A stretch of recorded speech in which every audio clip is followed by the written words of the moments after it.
नमस्कार दोस्तों, मैं हूं आपका दोस्त आपका होस्ट आर के और आप देख रहे हैं आर के ट्रेडिंग।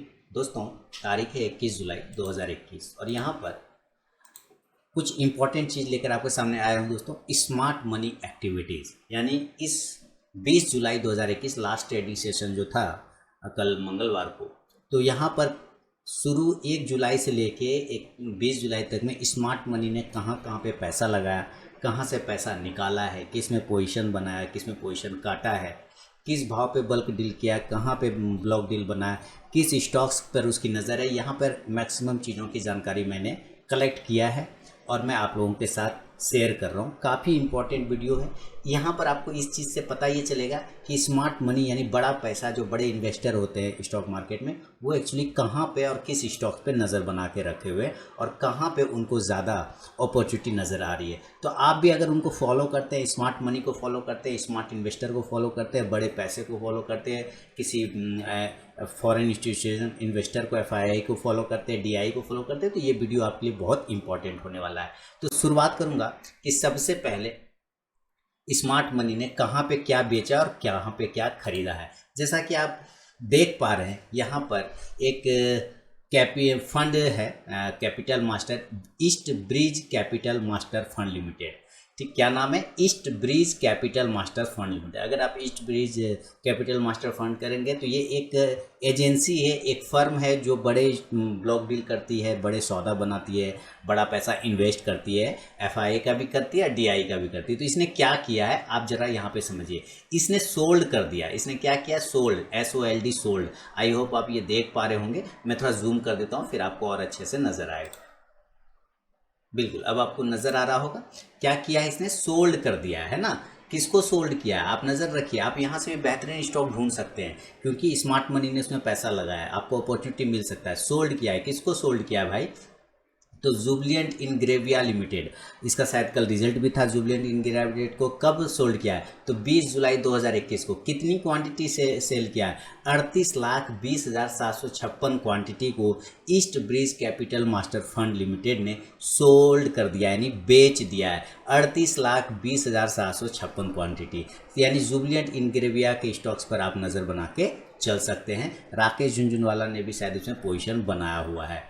और HDFC म्यूचुअल फंड हाउस ने क्या किया है इस पर नज़र रखते हैं। बड़ा इन्वेस्टर है HDFC म्यूचुअल फंड। इसने बेचा है, किसको बेचा है? चंबल फर्टिलाइजर एंड केमिकल को बेचा है। कब बेचा है? 20 जुलाई 2021, यानी कि कल मंगलवार को बेचा है। कितना शेयर बेच दिया भाई? 84,58,072 क्वांटिटी बेच दिया है। 84,58,072 क्वांटिटी बेच दिया है चंबल फर्टिलाइजर को। ठीक है, यहाँ पे भी वही रिपोर्ट है, 84,58,072 वही सोल्ड कर दिया है HDFC म्यूचुअल फंड हाउस ने। किसको? चंबल फर्टिलाइजर को। तो आप चंबल फर्टिलाइजर के मूवमेंट पे भी नज़र रख के चल सकते हैं। ये एक्चुअली आप पूछेंगे कि इसका क्या फ़ायदा है, ये जानकारी का क्या फ़ायदा है? इससे आपको ये पता चलता है कि बड़ा पैसा जो है कहाँ से निकल रहा है, किस स्टॉक से, और किस स्टॉक में जा रहा है, ये आपको समझना होगा। तो वहाँ पर आपको मूवमेंट बनता हुआ दिखेगा। ठीक है, IDBI बैंक लिमिटेड ने क्या किया है? Zcom electronic security system. और यहाँ पर से ये भी पता चलता है कि बहुत सारे ऐसे स्टॉक जिनका नाम भी आपने नहीं सुना होगा, लेकिन मार्केट में आप उसका मूवमेंट देखेंगे तो बहुत भयानक मूवमेंट होगा।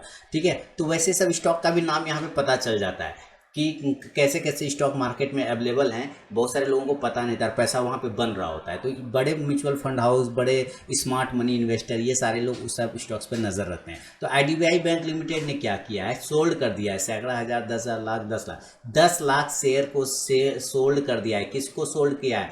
Zcom electronic security system limited, यानी कि सोल्ड किया, यानी उसको पसंद नहीं आ रहा होगा इसलिए उसने सोल्ड कर दिया। HDFC म्यूचुअल फंड को चंबल फर्टिलाइजर पसंद नहीं आ रहा होगा इसलिए उसने बेच दिया। East bridge capital master fund को ये स्टॉक पसंद नहीं आ रहा होगा, जुबिलिएंट इंग्रेविया, या प्रॉफिट बुक कर लिया होगा, 38 लाख शेयर इसने बेच दिया। तो आपको ये पता चल जाता है कि कहाँ पर से पैसा निकल रहा है और कहाँ पर पैसा इन्वेस्ट हो रहा है। अब इसी के जगह पे हम पंजाब नेशनल बैंक को देखें कि पंजाब नेशनल बैंक ने क्या किया है। ये भी बहुत बड़ा इन्वेस्टर है पंजाब नेशनल बैंक। तो हम पंजाब नेशनल बैंक के बारे में भी समझने की कोशिश करते हैं। इसने सोल्ड कर दिया बजाज हिंदुस्तान शुगर, यानी कि बजाज हिंदुस्तान शुगर क्या बनाती है? चीनी बनाती है, शुगर कंपनी है। इसने कितना शेयर बेच दिया भाई? सैकड़ा हज़ार, 10,000, लाख, 10 लाख, करोड़, 2,42,41,523, 2.5 करोड़ शेयर बेच दिया। 2.5 करोड़ शेयर बेच दिया। किसका? बजाज हिंदुस्तान शुगर का। बजाज हिंदुस्तान शुगर का 2.5 करोड़ शेयर किसने बेच दिया? पंजाब नेशनल बैंक ने। अगर आप इसको ध्यान से चार्ट पे ले जाके देखेंगे, अगर हम लोग जरा चार्ट देखेंगे तो चलिए मैं आपको चार्ट दिखाता हूँ बजाज हिंदुस्तान शुगर पे क्या इफेक्ट आया होगा। ठीक है, इससे आपको आइडिया लग जाएगा। देखिए उसका बेचने का ये रिजल्ट देखिए, बजाज हिंदुस्तान शुगर है और यहाँ पर देखिए कि ये ऊपर गया था, 20 रुपये तक गया था, लेकिन आके क्लोज हो गया 19 रुपये 10 पैसे पे। 5% का सर्किट मार दिया लोअर में। इसका मतलब क्या समझ रहे हैं? वहाँ पे 2 करोड़ शेयर बेच दिया ना, 2 करोड़ शेयर बेच दिया, निगेटिव माहौल बना दिया। निगेटिव माहौल बन गया यानी यहाँ से वो भाग गया, सर्किट मरवा दिया है ना। तो यहाँ पर क्या होता है, आपको ये पता चल गया कि भाई बजाज हिंदुस्तान शुगर से बड़े बड़े इन्वेस्टर भाग रहे हैं, तो मैं भी ज़रा संभल के ट्रेड करूँ या मैं भी ज़रा संभल के पोजीशन लूँ, क्योंकि जब बड़े लोग भागेंगे तो फिर छोटे लोग टिक के क्या करेंगे? छोटे लोग फंस जाएंगे। तो ये रिपोर्ट मेरा पब्लिश करने का कारण यही है, ताकि आप लोगों को जानकारी मिल सके दोस्तों कि कहाँ पे बड़े लोग पैसा बना रहे हैं और कहाँ पे बड़े लोग पैसा निकाल रहे हैं कहाँ से, ताकि आपको डिसीजन लेने में आसानी हो। आई होप आप समझ गए होंगे। आगे बढ़ता हूँ, रिपोर्ट को आगे बढ़ाता हूँ। ठीक है,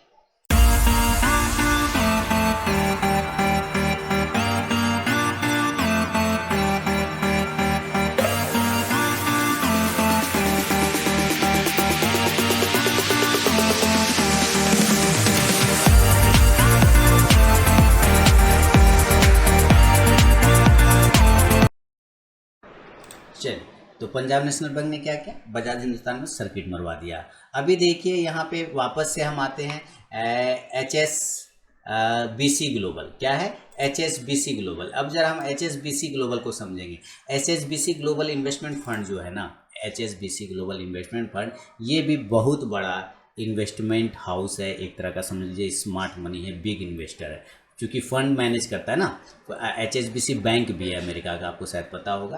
तो ये फंड मैनेज करता है, अरबों का फंड ये मैनेज करता है, एकदम इतना ज़्यादा बड़ा फंड हाउस है ये।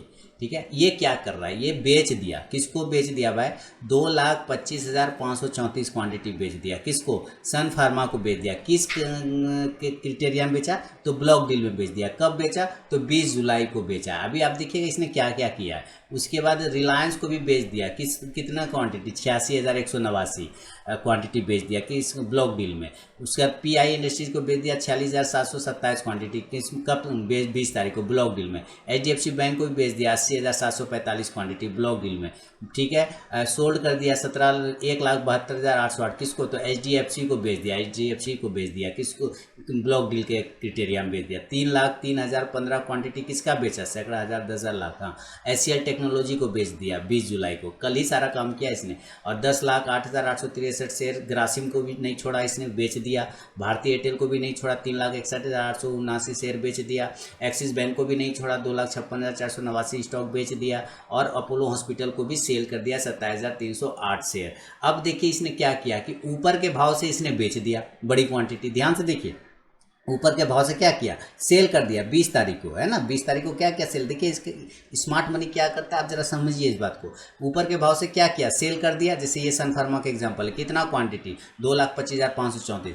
थोड़ा मैं अगर इसको नीचे करूँ ना, तो आप देखेंगे यहाँ पर कि यही आदमी सन फार्मा को उतना ही 2,25,534 क्वांटिटी यही फंड हाउस खरीद लेता है। क्या करता है? बाउट क्या किया? खरीद लिया। क्यों है? तुरंत, मतलब ऊपर के भाव पे बेचा और नीचे के भाव पे खरीद लिया, यानी same day position square of किया।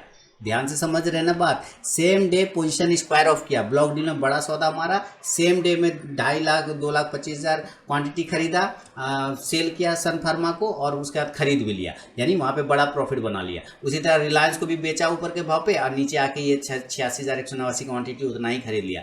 PI इंडस्ट्रीज को भी खरीद लिया। आप जो भी देखेंगे, देखिए PI इंडस्ट्रीज 46,727 क्वांटिटी बेचा था ना, यहाँ भी देखिए 46,727 क्वांटिटी खरीद लिया ना, यहाँ बेचा, यहाँ पे बेचा और यहाँ पे खरीद लिया।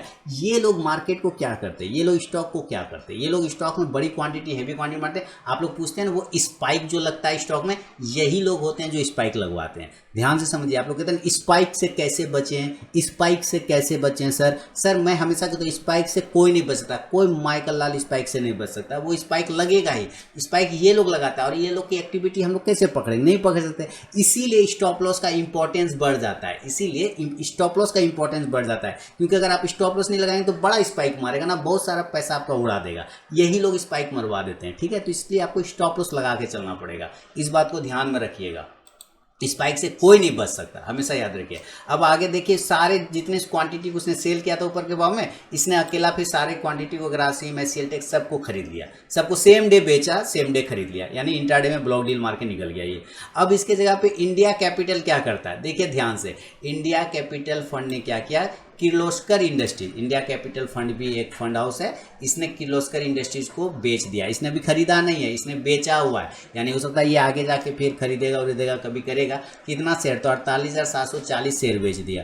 कितना बल्क डील में बेचा है 20 जुलाई 2021 को, समझ रहे हैं। तो यहाँ पे इंडिया शेयर पर, किर्लोस्कर इंडस्ट्रीज के शेयर पे आपको नज़र रखना होगा। अब यहाँ पे देखिए कि महेंद्र गिरधारी लाल, अब ये पार्टिकुलर व्यक्ति हैं, बड़े बड़े इन्वेस्टर हैं। अब ये नाम से मैं बताने की कोशिश कर रहा हूँ, ये बड़े बड़े इन्वेस्टर है, क्योंकि यहाँ पे लिखा हुआ है ना कि their portfolio based on superstar. Superstar ने बड़े इन्वेस्टर को कहा जाता है, वो सुपरस्टार है, ठीक है। Their portfolio based on filing made to exchange this quarter, ठीक है, filing made to exchange this, exchange को इस बड़े बड़े इन्वेस्टर ने बताया है कि भाई हम लोगों ने कहाँ पोजिशन बनाया और कितने का बनाया। तो उसमें पहला नाम मान लीजिए महेंद्र गिरधारी लाल से मैं स्टार्ट कर रहा हूँ। ये भाई साहब बता रहे हैं एक्सचेंज को कि हमने खरीदा है भाई, हिस्सा बढ़ाया है, हिस्सा खरीदा है 0.38%। किस में खरीदा है, तो सनत नगर इंटरप्राइजेज लिमिटेड, किस में खरीदा है, सनत नगर इंटरप्राइजेज लिमिटेड नाम का कोई स्टॉक है, हम खरीद लिए हैं 38 लाख रुपए का शेयर, 38 लाख रुपए का शेयर खरीद लिया है, 38.9 लाख। कितना परसेंट, अब इसमें हिस्सेदारी कितनी बढ़ गई इनकी, 4.57% का हिस्सेदारी। इसीलिए सांगल पेपर इसी तरह से। अब देखिए, आपको शायद बहुत लोगों को सांगल पेपर का नाम नहीं पता होगा, लेकिन इन्होंने पोजीशन बनाया, यानी ये लोग कुछ ऐसे स्टॉक्स पे नज़र रखते हैं जो कम भाव पे अवेलेबल होता है और उसको खींच के वो ऊपर लेके जाने की कोशिश करते हैं, ठीक है। तो इसने कह रहा है कि भाई मैंने बनाया सांगल पेपर पे 2.53%, अब हम इसे, इसका हिस्सेदारी होल्ड करते हैं, 29 लाख रुपए लगभग मैंने इसमें इन्वेस्ट किया हुआ है। टायरून टी कंपनी को इन्होंने होल्ड किया है 2.6%, 69 लाख रुपए का वैल्यू का, 0.08%। तो अभी अब देखिए कैसे, मैंने आपको क्या बोला कि इस रिपोर्ट का सबसे मेन मकसद क्या होता है, आप ये पता कर सकते हैं कि बाजार में कौन कौन अच्छे स्टॉक्स और भी छिपे हुए हैं जहाँ पे पैसा बन सकता है। तो हमें तो नहीं पता, लेकिन ये लोगों को अगर मैं फॉलो करूँ, ये लोगों को अगर मैं देखूँ, तो ये लोग चुपके चुपके से बनाता है पोजीशन ऐसे ऐसे स्टॉक्स में, जो पूरे प्रॉपर रिसर्च करके बनाता है, क्योंकि इन लोगों के पास बड़ा पैसा है, तो बड़ा सोर्स है, बड़ा जानकारी है, बड़ा इंफॉर्मेशन है। तो ये लोग, अब जैसे मैं एक आध एग्जांपल दूंगा, जैसे सनत नगर इंटरप्राइजेज, सांगल पेपर्स और टायरून टी का। अब चेक करेंगे एक बार चार्ट पे चल के कि क्या सच में ये कंपनी है या नहीं है, लिस्टेड है या नहीं है, और क्या मूवमेंट आ रहा है। तो चलिए चेक करते हैं हम लोग एक बार, एक बीच बीच में एग्जाम्पल भी ले लेंगे तो अच्छा रहेगा, है ना। चलिए चेक करते हैं।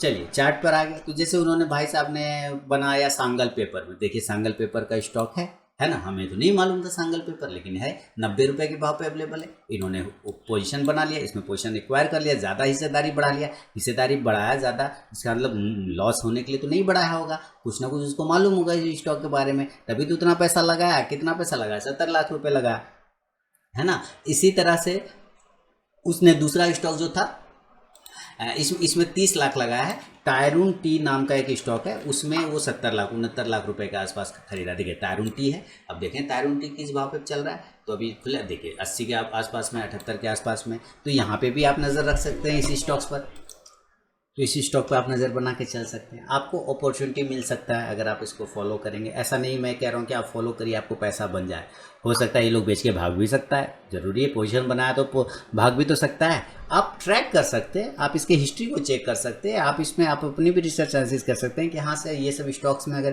पोजीशन बनाया तो किस बेसिस पे बनाया, क्यों बनाया। हाँ, इस स्टॉक का तरह का नाम भी, ऐसा भी स्टॉक लिस्टेड है जो कि मालूम नहीं है मार्केट में, हम लोगों को नहीं मालूम है। तो देखिए ये लोग कहाँ कहाँ से ढूंढ ढूंढ के पोजीशन बनाता है। तो यहाँ पे ये रिपोर्ट पब्लिश करने का मेरा यही उद्देश्य है। आगे भी देखेंगे कि बड़े इन्वेस्टर ने कहाँ पे पैसा लगाया और कहाँ पे निकाला है। तो चलिए आगे बढ़ता हूँ।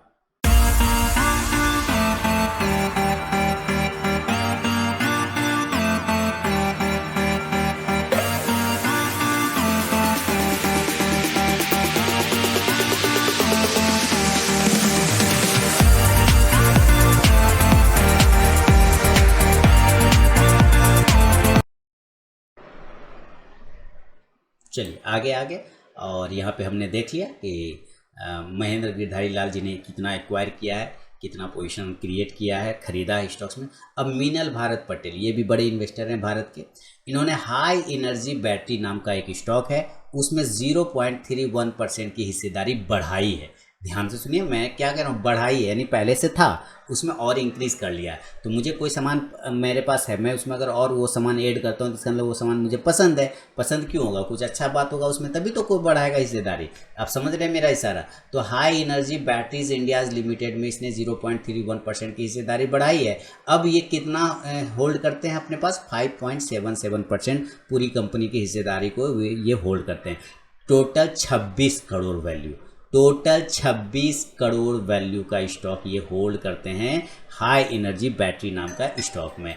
Texmaco infrastructure and holding limited में भी इन्होंने 2.63% की हिस्सेदारी बढ़ाई है। अब ये टोटल हिस्सेदारी 7.4% को होल्ड करते हैं। टोटल 61 करोड़ रुपए का वैल्यू है इसका। ध्यान से देखिए, इन्होंने किसी स्टॉक्स में अपना हिस्सेदारी कम भी किया है, जिसका नाम है ज्वारी एग्रो केमिकल लिमिटेड नाम का स्टॉक है, जिसमें अपनी हिस्सेदारी को इन्होंने घटाया है। कितना घटाया है, तो 0.12% हिस्सेदारी कम किया है। अब इनके पास मात्र 1.63% का हिस्सेदारी है। लगभग 9.5 करोड़ रुपए का ये वैल्यू होल्ड करते हैं कंपनी में।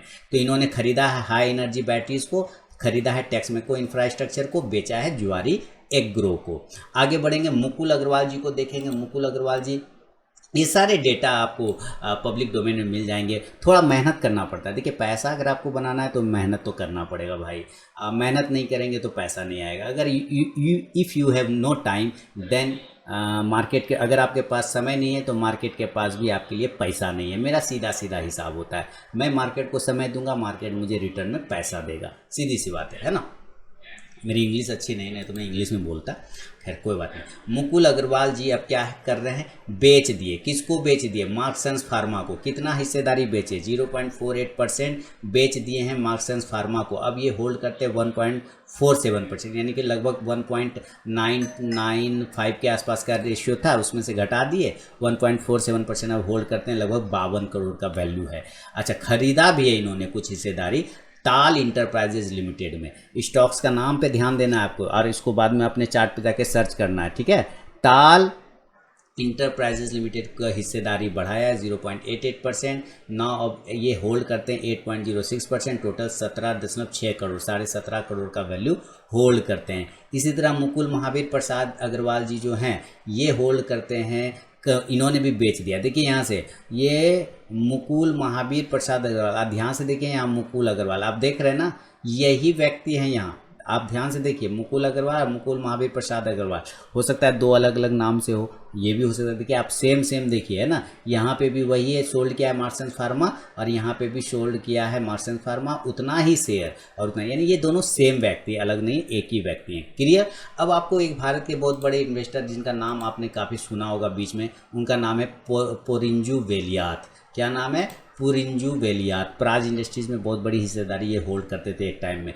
तो पुरिंजू वेलियात जी ने क्या किया है, इन्होंने बेच दिया है काया लिमिटेड का। कितना हिस्सेदारी बेचा है, 0.09%। अब इनके पास कितना हिस्सेदारी बचा, तो 1.38% की हिस्सेदारी इनके पास बची हुई है। टोटल 8.5 करोड़ का लगभग वैल्यू है किनके पास, पुरंजू वेलिया। ये देखिए, सोम डिस्टिलरीज को भी इन्होंने बेच दिया।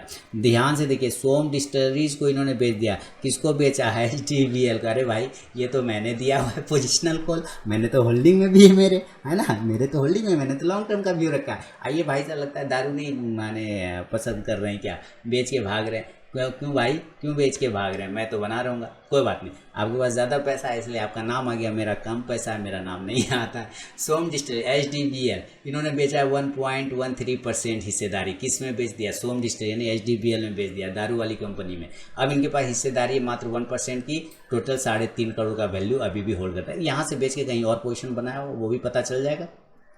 राजकुमार लोहिया, देखिए राजकुमार लोहिया ने क्या किया है, ये भी बड़े इन्वेस्टर हैं भारत के। परनैक्स लैब लिमिटेड को खरीदा है 0.04% हिस्सेदारी। अब 1.82 का हिस्सेदारी पूरी कंपनी में हो गया, लगभग 38 लाख रुपए का। सोल्ड कर दिया ताल इंटरप्राइजेज। किसको बेचा है? ताल इंटरप्राइजेज को बेच दिया। ध्यान से देखिए, ताल इंटरप्राइजेज। अभी हम लोगों ने ऊपर में देखा था ना, किसी ने ताल में पोजीशन बनाया था। देखिए यहाँ पे किसी ने ताल में पोजीशन बनाया था। किन्होंने बनाया था? मुकुल जी ने बनाया था। ताल इंटरप्राइजेज में पोजीशन 0.88% का, और यहाँ पर से राजकुमार लोहिया जी बेच रहे। यानी हो सकता है ये दोनों आपस में किया होगा कि भाई तुम बेच दो मैं खरीद लेता हूँ, ऐसा भी हो सकता है, कोई ऐसा ज़रूरी नहीं है। लेकिन यहाँ पे दिखा रहा हूँ कि इन्होंने बेचा है 0.09% का। अब इनके पास हिस्सेदारी बचा है ताल इंटरप्राइज 2.87%, और टोटल 6.25 करोड़ यानी 6.3 करोड़ का वैल्यू है। परनैक्स लैब को इन्होंने खरीदा है 38 लाख के वैल्यू में। राजू भंडारी हैं एक, देखिए राजू भंडारी ने क्या किया है, रीजेंसी सिरामिक्स लिमिटेड नाम का एक स्टॉक है, उसमें 1% का हिस्सेदारी इन्होंने बढ़ा दिया है। अब इनके पास टोटल हिस्सेदारी हो गया 1.53% का। टोटल कितना का वैल्यू है? वोट 5.7 लाख, अब लगभग 5.5 लाख का वैल्यू। तो हम लोग री एजेंसी सिरामिक को एक बार देखें, ये कैसा चार्ट है, कैसा स्टॉक है। मात्र 5.5 लाख में ही इन्होंने हिस्सेदारी 1% की अगर हिस्सेदारी, और इधर ध्यान से सुनिए मैं क्या बोल रहा हूँ, समझिए इस बात को। अगर 5.5 लाख रुपए में ही अगर किसी कंपनी में 1% से ज़्यादा की हिस्सेदारी मिल रही है, तो इसका मतलब है कि वो कंपनी छोटे प्राइस की होगी। समझ रहे हैं ना बात? और उसमें मूवमेंट भी बन सकता है आगे आने वाले समय में। बात समझिए, जो मैं कह रहा हूँ इसके पीछे का लॉजिक समझना है आपको। तो हम लोग एक बार चल के चार्ट चेक करते हैं कि नहीं। चलिए, किसका चेक करेंगे? Regency ceramic. हालांकि एक बार मेरे रडार पे बहुत पहले आया था ये स्टॉक, इसलिए मैं अभी थोड़ा उत्साहित भी हूँ, देखूँ तभी क्या कर रहा है ये। चेक करेंगे रीजेंसी सिरामिक, है ना। मैंने देखा था बहुत पहले इसको, रीजेंसी सिरामिक को। रीजेंसी सिरामिक, देखिए रीजेंसी नाम से ही लिख रहा हूँ ना, रीजेंसी सिरामिक, रीजेंसी। अभी चेक कर लेते हैं। देखिए फायर्स में तो अवेलेबल नहीं दिखा रहा है ये, मतलब वहाँ, लेकिन है स्टॉक, ठीक है। चार्ट नॉट अवेलेबल, इसलिए चार्ट नहीं दिखा रहा है। 1.40 रुपये का ये स्टॉक है। कितने का स्टॉक है? तभी तो मैं कहूँ कि 5 लाख में अगर आप 1% से ज़्यादा की हिस्सेदारी किसी कंपनी में खरीद रहे हैं, तो इसका मतलब स्टॉक का वैल्यू तो बहुत कम होगा, तभी तो खरीद पा रहा है। तो इसने 1.40 रुपये का करेंट भाव चल रहा है रीजेंसी सेरामिक का, और इसने अगर रिटर्न दिया है अगर ईयर टिल देन का, तो 40% का रिटर्न दे दिया अभी तक में। तो स्टॉक ठीक तो लग रहा है, लेकिन अब इसका डेटा फंडामेंटल देखना पड़ेगा। सिर्फ उसके उन्होंने पोजीशन बना लिया है, इसके वजह से ये स्टॉक अच्छा हो ऐसा कोई ज़रूरी नहीं है, ठीक है। इसके सारे फंडामेंटल अलग अलग क्राइटेरिया पे देखना पड़ेगा। तो चलिए आगे बढ़ता हूँ, रिपोर्ट में देखते हैं आगे कहाँ पे किन लोगों ने पोजीशन बनाया है और निकाला है। उम्मीद करता हूँ ये वीडियो आपको बहुत पसंद आ रहा होगा। ऐसे सब चीज़ें आपको जल्दी यूट्यूब पर नहीं मिलेगा, और ये मैं जो हूँ आप लोग को फ्री ऑफ कॉस्ट में अवेलेबल करा देता हूँ। क्यों? थोड़ी मेहनत मुझे करनी पड़ती है, लेकिन आप लोगों के लिए उतना भी सही है, कोई दिक्कत नहीं है, आप लोगों के लिए उतना काम कर सकता हूँ। आगे बढ़े।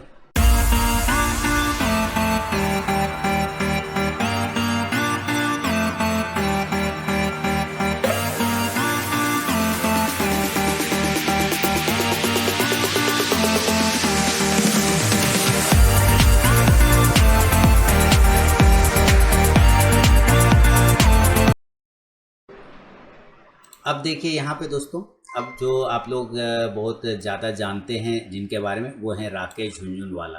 देखिए यहाँ पे आ गया ना नाम, राकेश झुनझुनवाला एंड एसोसिएट। इन्होंने किसको बेच दिया भाई? लीजिए, टाटा मोटर्स को उल्टा दिया इन्होंने। देखिए कमाल, टाटा मोटर्स को ये बेच बाज के भाग गए। क्या 0.15% हिस्सेदारी कम किया है टाटा मोटर्स में? किन्होंने? राकेश झुनझुनवाला जी ने। कितने का अभी इनके पास बच गया हिस्सेदारी? 1.14%। कितने का है? लगभग 1140 करोड़ का वैल्यू अभी भी ये होल्ड करते हैं कंपनी में 1.4% की हिस्सेदारी के साथ। तो टाटा मोटर्स को इन्होंने बेच दिया। रुचित भारत पटेल नाम के कोई हैं, उन्होंने अल्फाजियो इंडिया लिमिटेड को बेचा है 0.20% यानी कि 0.20% के हिसाब से। अब इनके पास हिस्सेदारी 1.67% की बची है, 3.25 करोड़ का। और इन्होंने बेचा भी है किनको? अब HD मीडिया लिमिटेड को भी इन्होंने बेच दिया है, हिंदुस्तान टाइम्स वाला मीडिया को, ठीक है, उन्होंने बेच दिया। तो नज़र रखेंगे आप ऐसे सब स्टॉक्स पर। आगे बढ़ूंगा, और रुचित पटेल के बाद संगीता एस। देखिए ध्यान से, संगीता एस नाम के भी कोई हैं, महिला ही होंगी, संगीता एस, साउथ की है शायद, इसलिए TH लग रहा है। POCL इंटरप्राइज को इन्होंने बेच दिया है। 0.02% की हिस्सेदारी इन्होंने कम कर दिया है कंपनी में। टोटल अब 2.77% की हिस्सेदारी है। 70 लाख का वैल्यू लगभग ये होल्ड करती हैं। संजय कुमार अग्रवाल जी, सस्ता सुंदर वेंचर में हिस्सेदारी कम किया, 0.25% को घटाया है। टोटल हिस्सेदारी अभी भी इनके पास अच्छा खासा है, 3.42%, लगभग 33.5 करोड़ का वैल्यू ये होल्ड करते हैं। Classic leasing and finance limited में भी इन्होंने हिस्सेदारी कम किया, 1% से नीचे इन्होंने लाया है। आगे बढ़ूं, इसी रिपोर्ट को ध्यान में रख के आप मुझे कमेंट में ज़रूर बताइएगा कि ये मेरा जो थोड़ा सा कोशिश है कैसा आप लोग को लग रहा है, बढ़िया लग रहा है या नहीं। संतोष सीताराम गोयनका जी ने बंगाल टी एंड फैब्रिक्स में हिस्सेदारी कम किया, सोल्ड कर दिया 0.91%। अब ये होल्ड करते हैं 1.32% की हिस्सेदारी, जिसमें 70 लाख का वैल्यू अभी भी इनके पास पड़ा हुआ है। खरीदा भी है मारल ओवरसीज, कल ये स्टॉक मेरे रडार पर आया था, मारल ओवरसीज लिमिटेड, कल ये मेरे रडार पर आया था मारल ओवरसीज लिमिटेड। 0.07% की हिस्सेदारी बढ़ाई है। अब इनके पास टोटल हिस्सेदारी 1.29% हो गया। 3.8 करोड़ की वैल्यू ये होल्ड करते हैं कंपनी में, मारल ओवरसीज लिमिटेड में। नज़र रखेंगे आप मारल ओवरसीज में। सीमा गोयल जी ने उत्तम शुगर मिल्स में पोजीशन कम कर दिया 0.01% के हिसाब से। अब इसके पास जो होल्डिंग है वो 2.31% बचा है। 20 करोड़ की हिस्सेदारी अभी भी ये होल्ड करती हैं। सीता कुमारी सुमित सिक्योरिटीज़ में इन्होंने हिस्सेदारी बढ़ाई है अपना 0.01% में, और होल्ड करते हैं 1.19% की हिस्सेदारी, लगभग 8.5 करोड़ का वैल्यू अभी भी इनके पास है। ठीक है, उम्मीद है आपको ये चीज़ें समझ में आ रही है कि आप ऐसे ऐसे स्टॉक्स पर नज़र रख सकते हैं। आगे जो है यहाँ पे आप अगला जो है वो है शरद कन्यालाल शाह एंड एसोसिएट। ये कोई ऑर्गेनाइजर है और संस्थान है जिन्होंने अपना हिस्सेदारी बढ़ाया है, खरीदा। आशीष पॉलीप्लास्ट में 0.29% होल्ड करते हैं, अब ये 3.5% हिस्सेदारी, 13.80 लाख, यानी अगर 13-14 लाख में अगर 4-3.5% की हिस्सेदारी खरीद रहा है, इसका मतलब ये स्टॉक बहुत छोटे प्राइस का होगा। बात समझिए मेरा, 3.5 लाख में अगर आप 14 लाख का कर रहे हैं तो 14 लाख को लगभग मैं अगर 3 पार्ट में डिवाइड करूं तो कितना होगा, 5 या 15, लगभग 5 लाख। 5 लाख को 3 भाग में डिवाइड करेंगे तो मान लेते हैं 4.5 लाख होगा ना, 4.5 लाख होगा। तो 4.5 लाख, इसका मतलब इसका 1-1.5 रुपये के आसपास का वैल्यू होगा इस स्टॉक का, आशीष पॉलीप्लास्ट का। क्यूबेक्स ट्यूबिंग्स में भी इन्होंने हिस्सेदारी बढ़ाई है 0.29%, लगभग 7% की हिस्सेदारी हो चुकी है, और 3 करोड़ का ये वैल्यू होल्ड करते हैं। FGP लिमिटेड में भी हिस्सेदारी इन्होंने बढ़ाया है 2.27%, लगभग 5.5 लाख से ज़्यादा का वैल्यू इनके पास है। ध्यान से ये मैं क्यों बता रहा हूँ, आपको ऐसे स्टॉक्स की जानकारी देना जिससे आप अनजान हैं और जहाँ पे मूवमेंट हो भी सकता है ऊपर की साइड में और नीचे की साइड में, ताकि आपको स्मार्ट मनी के पास ज़्यादा पैसा होता है, बड़े इन्वेस्टर के पास ज़्यादा पैसा होता है तो उनके पास जानकारी भी ज़्यादा होता है। इस बात को याद रखिए किसी भी कंपनी के बारे में, क्योंकि वो पैसा जब लगाते हैं तो रिसर्च करके ही तो लगाते होंगे, पूरी जानकारी हासिल करके, है ना। इसी तरह गार्नेट में आप देखिए, गार्नेट कंस्ट्रक्शन में इन्होंने 1% हिस्सेदारी कर ली है, लगभग इनके परसेंट जो हिस्सेदारी हो गया वो 1.01, 45 लाख का वैल्यू होल्ड करते हैं। ज्योति लिमिटेड में इन्होंने हिस्सेदारी बढ़ा दिया है, 1.73% होल्ड करते हैं, लगभग 51.5 लाख का वैल्यू। तो ये है दोस्तों कुछ भारत के बड़े म्यूचुअल फंड हाउस, बड़े स्मार्ट मनी, बड़े इन्वेस्टर, बड़े संस्थान द्वारा पोजीशन बनाया और घटाया गया किस स्टॉक में, उसकी एक छोटी सी जानकारी। उम्मीद है आपको ये काफ़ी इन्फॉर्मेटिव लगा होगा, ये वीडियो काफ़ी पसंद आया होगा, तो मुझे कमेंट करके ज़रूर बताएं। मिलूंगा आप नेक्स्ट वीडियो में, तब तक के लिए बहुत बहुत धन्यवाद।